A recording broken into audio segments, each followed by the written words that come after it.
नमस्कार, मेरा नाम सौम्या सरकार है और आप देख रहे हैं wealth redefined blog. Last blog में हमने महेंद्र सिंह धोनी के रिटायरमेंट के से इन्वेस्टमेंट के जोड़ने की कोशिश किया।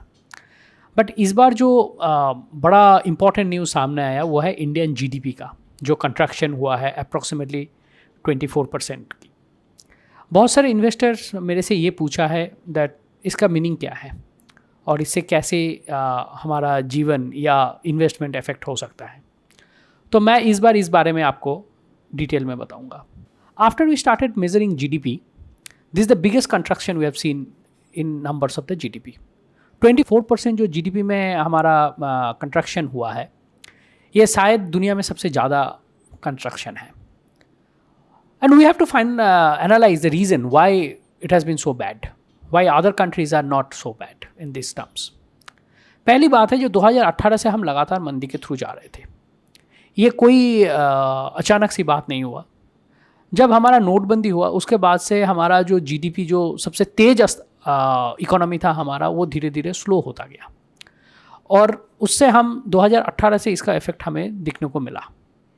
बट 2020 में जब हमारा लॉकडाउन हो गया, इतना बड़ा देश में एक कंप्लीट लॉकडाउन की वजह से जीडीपी में एक बहुत बड़ा गिरावट आई है। बट ये गिरावट बहुत ज़बरदस्त है और इस पर असर आएगा। इस जीडीपी गिरने से आपका कोई असर नहीं आ रहा है तो आप सोचिए, आप वो खुशकिस्मत 5 या 10% आदमी से हैं जिसका कारोबार या सैलरी में कोई कट नहीं हुआ। अदरवाइज हर किसी का डायरेक्टली और इनडायरेक्टली इस जीडीपी में प्रॉब्लम हुआ है।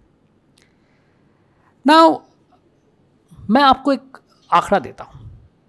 सपोज हमारा जीडीपी 35 लाख करोड़ की है, उसमें से 25% का मतलब है इस साल हमारा जो गुड्स का प्रोडक्शन और सर्विस का होगा वो करीब 26 से 27 लाख करोड़ का होगा। और इसके वजह से हम समझ सकते हैं कि कितने आदमी जॉब से या कितने जो लॉस है वो कितना गहरा है। मैं आपको और एक स्टैटिस्टिक्स देता हूँ। जैसे हमारा जीडीपी जब सपोज 2% की ग्रोथ करता है पॉजिटिव में, तो 4 लाख करोड़ का परमानेंट लॉस हो जाता है जीडीपी से। जैसे हमारा पीएम ने बताया था, जब हम $5 ट्रिलियन इकोनॉमी की तरफ जा रहे हैं, $5 ट्रिलियन इकोनॉमी के लिए आपका जीडीपी का ग्रोथ कम से कम 12 से 14% होना चाहिए। लेकिन इस टाइम पे हमारा जीडीपी में कंट्रैक्शन हो गया। सपोज जीडीपी 2% के हिसाब से बढ़ता तो 4 लाख करोड़ परमानेंट लॉस हो जाता जीडीपी से। So you can understand that 25% contraction का मतलब क्या है। And it is something which you can not ignore. और जीडीपी का जो 25% कंट्रैक्शन हुआ है, हम बाकी आंकड़े जैसे एसबीआई का आंकड़े ले ले, क्रिसिल का ले ले, या आपने फ्लिच का ले ले, मूडीज़ का ले ले, ये सब का आंकड़ा आप लेते हैं तो अप्रॉक्सीमेटली आपका इस बार की जो जीडीपी का कंट्रैक्शन है ये एंड ऑफ द ईयर तक अप्रॉक्सीमेटली 7 to 10% के आसपास होगा। हम पॉजिटिव जीडीपी तो रहेंगे नहीं, लेकिन -24 पे भी नहीं रहेंगे। We will be something between 7 to 11%। ये परमानेंट कैसे जाता है, मैं आपको ये चीज़ पहले समझाता हूँ। परमानेंट इस हिसाब से जाता है, सपोज कोई कारोबार है, कोई बिजनेस है, कोई सपोज कोई दुकान चला रहे हैं। दुकान में क्या होता है, जब वहाँ पर ख़रीदारी चल रही होती है तो वो जीडीपी में कंट्रीब्यूशन करते हैं। वो छोटा है या बड़ा अमाउंट वो बात की बात है, लेकिन उस पर जीडीपी में कंट्रीब्यूशन होता है। या कोई नौकरी में कुछ कर रहे हैं तो उसका जीडीपी में कंट्रीब्यूशन हो रही है। लेकिन सपोज वो जो कारोबार है वो बंद करके चला गया तो दैट मीन्स उसका जो जीडीपी का कंट्रीब्यूशन वो 0 हो गया। ऐसे करते करते हमारा एक बड़े प्रोपोर्शन अप्रॉक्सीमेटली जो 4 से 5 करोड़ है आबादी का हिस्सा, उनका जीडीपी में 0 कंट्रीब्यूशन हो गया और उसके वजह से जीडीपी का कंट्रैक्शन हो गया। क्या जीडीपी का कंट्रैक्शन हमें कब हम दोबारा ग्रोथ पे आएंगे? जब हम इस बारे में चर्चा करते हैं तो इसके लिए हमें देखना पड़ेगा जो ये जो कंट्रैक्शन है, ये इतना जो गहरा जो खाई बन गया है, इसको हम how can we overcome it? We can only overcome it with the period of time. जो परमानेंट लॉस हो गया उसको हम, जैसे सोच लीजिए कोई कारोबार था जिसका 6 कारोबार उसने बंद कर दिया, अब दोबारा कारोबार जब वो स्टार्ट करेगा that takes approximately for 1 year, 1.5 year, 2 years for him, and then again he start contributing in the GDP.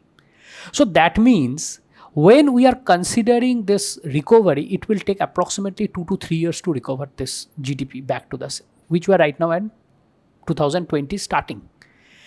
अब जो हम गिर गया है उससे हम पहले मेकअप करके जीरो में आएंगे, फिर आगे ग्रोथ करेंगे, and that will take time for us. It cannot be done overnight.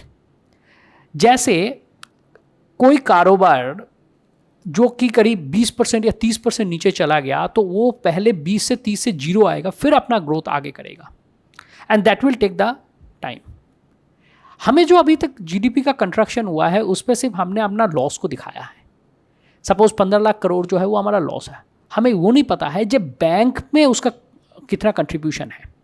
Suppose सोच लीजिए 15 करोड़ में से 10 लाख करोड़ बैंक ने उनको लोन दे के रखा है, तो लोन कैसे चुकता होगा बैंक पे, बैंक कैसे उनसे पैसा लेंगे, क्योंकि वो तो कारोबार बंद करके चला गया. तो इसका जो इफेक्ट है ये स्पाइरल इफेक्ट है, और ये बहुत गहरा इफेक्ट है. जीडीपी का इतना बड़ा कंट्रैक्शन जो है ये हमें ग्रेट डिप्रेशन के बाद शायद कभी नहीं मिला, और ग्रेट डिप्रेशन के ऊपर भी मैंने एक वीडियो बनाया था. लेकिन इकोनॉमिक्स ये कहता है जो basic things of economics is that tomorrow is better than the today. So हम कैसे अच्छे टुमारो की तरफ जाएंगे. जब ग्रेट डिप्रेशन का हुआ था उस टाइम पे जो रूजवेल्ट थे अमेरिका के प्रेसिडेंट, उन्होंने एक बड़े इकोनॉमिस्ट से इसके बारे में चर्चा की और उनसे सलाह ली. That is called Keynes theory. Keynes ने उसको ये सलाह दिया था जब आप आम आदमी के हाथ में पैसा दीजिए, जब आम आदमी के हाथ में पैसा देंगे तो वो खर्च करेंगे, खर्च से आपका दोबारा डिमांड क्रिएट होगा और इकोनॉमी चलने लगेंगे. सो बहुत सारे टाइम पे यहाँ पर ये बोलने जा रहे हैं जो क्या गवर्नमेंट फाइनेंशियल इमरजेंसी डिक्लेयर करेंगे, क्या गवर्नमेंट पेंशन में कटौती करेंगे, क्या करेंगे. गवर्नमेंट ये सब चीज़ करते हैं तो चीज़ें और ख़राब हो जाएंगी, क्योंकि जो डिमांड क्रिएट कर सकते हैं चीज़ों पे वो डिमांड क्रिएट नहीं होगा. सपोज़ आपका सैलरी 1 लाख रुपया है और उस पर आप 75,000 मिल रहे हैं, तो आप 1 लाख के हिसाब से खर्च नहीं करेंगे, आप खर्च करेंगे 75,000 के हिसाब से. और वो भी नहीं करेंगे क्योंकि क्या है आपको फ्यूचर नहीं पता है. तो उसीलिए क्या है आपका जो खर्चा है वो जो आप 1 लाख के ऊपर पहले आपने 85,000 की खर्चा कर रहे थे और 15,000 आप सेविंग कर रहे थे, उसकी जगह पे आप 40,000 की खर्चा करेंगे और 35,000 की सेविंग करेंगे. 40,000 में खर्चा में क्या हुआ, आपका जो 85,000 खर्चा था वो 40,000 रह गया. दैट मीन्स 50% डाउन हो गया. Now, demand will not increase. So, to increase the demand, how you can move, how government should move is that should give money to the people. See, spending का 3 tier होते हैं. One is called government spending, one is called corporate spending, and one is called retail spending. Retail spending का area बहुत बड़ा होता है, लेकिन ये सबसे लास्ट पे होता है. First thing is the government spending. Government should start spend the money. So government जब स्पेंड करता है तो अब वो क्या करते हैं, वो डिफरेंट कॉर्पोरेट्स को उसका टेंडर या थ्रू के इस हिसाब से पैसा देते हैं. जब गवर्नमेंट कंपनीज को पैसा देते हैं, वही पैसा जो होता है वो कंपनी एज ए सैलरी अपना एम्प्लॉयज़ को देते हैं, और वहाँ से रिटेल जो स्पेंडर है उनके पास पैसा पहुँचते हैं, और वहाँ से दोबारा डिमांड आपका स्टार्ट होता है. तो it is at this point of time it is very important that government should start spending. Government में 20 लाख करोड़ की पैकेज तो अनाउंस किया है, शायद और मेरे हिसाब से और कोई पैकेज दोबारा वो अनाउंस करेंगे जब ज़रूरत पड़ेंगे. और इस हिसाब से दोबारा गवर्नमेंट ने स्पेंड करना स्टार्ट किया तो आप देखेंगे आपका इकोनॉमी में रिकवरी आना स्टार्ट हो जाएंगे. बहुत सारे इन्वेस्टर मेरे से ये पूछा कि इस टाइम पे हमें इन्वेस्ट कैसे करना चाहिए. मैंने बहुत बार एक चीज़ बताया है, जब आप इन्वेस्ट करते हैं आपको अच्छे कंपनीज में इन्वेस्ट करना चाहिए, अच्छे फंड्स में इन्वेस्ट करना चाहिए. सपोज आप सोचते हैं मारुति, या आप सोचते हैं HDFC बैंक, या आप सोचते हैं ITC.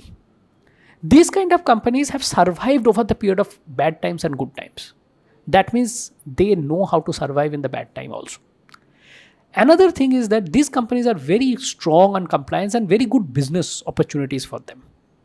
Business opportunity का मतलब ये होता है जैसे मारुति को आप ले लेते हैं, क्या आपको लगता है जो 2 साल की मंदी में मारुति ख़त्म हो जाएगा, या मारुति अपना कार बेच नहीं पाएगा? ये कभी नहीं होगा. जब आप अच्छे कंपनीज़ में पैसा लगाते हैं, अच्छे इंडस्ट्रीज़ में पैसा लगाते हैं, तो आपका जो डाउन टाइम है वो लिमिटेड हो जाता है.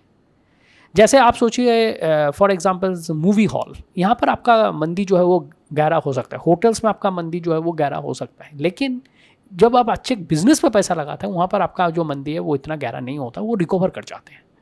सो हमेशा जब आप पैसा लगा रहे हैं आपको ये चीज़ देखना चाहिए कि आप किस टाइप के बिजनेस पे पैसा लगा रहे हैं, वहाँ से आपको क्या रिकवरी होना है।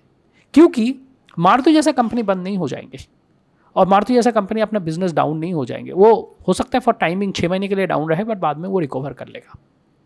या आईटीसी ले लीजिए या हिंदुस्तान लीवर ले लीजिए, इस टाइप की कंपनीज में कभी नहीं होगा। बट हाँ, जहाँ पर आपने कोई लग्जरी गुड का बात कर रहे हैं, वो कर रहे हैं, जैसे आपने सोचे रोल्स रॉयस है, उसका डाउन हो सकता है।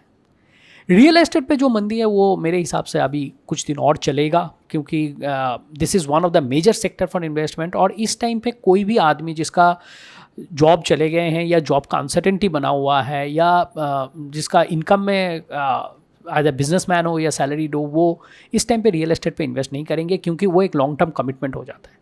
जब आपके पास पता नहीं है कि अगले एक साल में अंदर आप लोन चुकता कर पाएंगे या नहीं कर पाएंगे, तो आप इन्वेस्टमेंट नहीं करेंगे।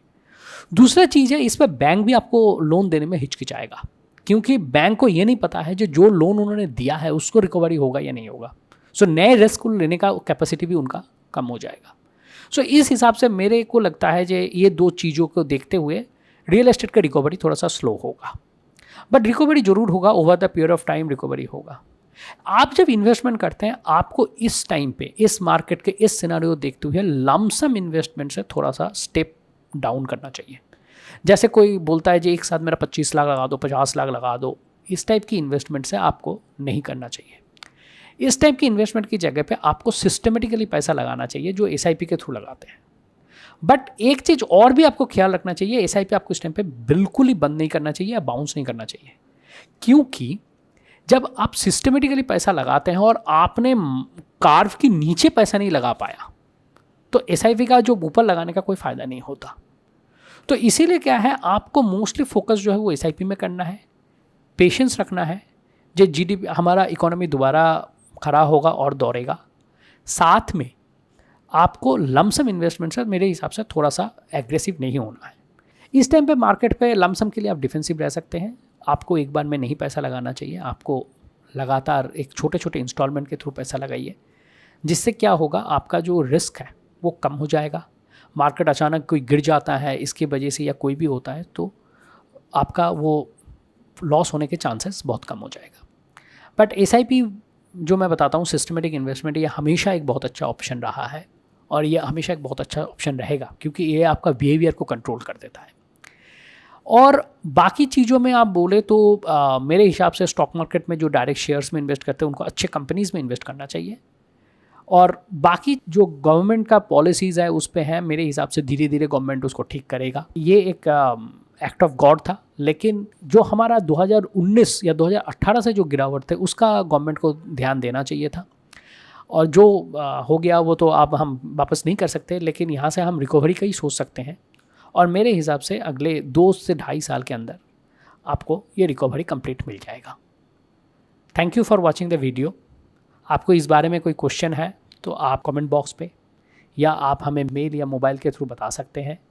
हम लगातार ऐसे वीडियोस लेके आएंगे जहाँ पर हम इन डेप्थ चर्चा करेंगे कि कैसे हमें आगे बढ़ना चाहिए और क्या क्या चीज़ हमें मेज़र करना चाहिए। साथ में आपको ये वीडियो अच्छा लगा तो आप चैनल को सब्सक्राइब कीजिए, शेयर कीजिए, लाइक कीजिए। Thank you for watching the video. नमस्कार।